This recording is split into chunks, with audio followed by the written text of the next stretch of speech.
Here's another interesting science study that was done.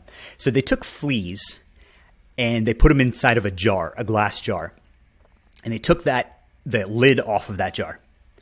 Fleas did what fleas do. They jumped out of the jar.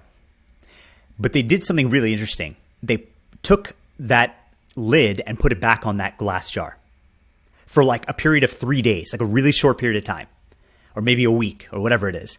Then they took the lid off and the fleas no longer jumped out of the jar. They only jumped to the height of where the lid was.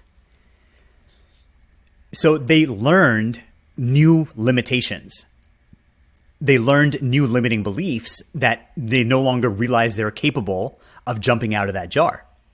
Yeah, that's kind of crazy. I think that they've studied this across the species, and it's so insidious in the ways that it can creep in and take hold, and how things that you can say to yourself that aren't even true, but you keep saying it, like, I'm not good enough. I'm not good enough. I'm not good enough. I'm not good enough. I'm not good enough. Let that run in your subconscious for long enough to where when you have new information coming in as to whether you should do this or do that or do another path, and you're having to choose paths, that now this thing that you've been telling yourself, regardless of whether it's true or not true, is impacting the paths that you're going down. That's why you should be very mindful of your self-talk, and you should be very mindful of the validity of what you're allowing yourself to believe, because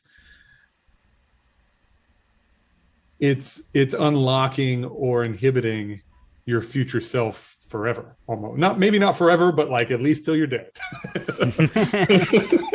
Yeah.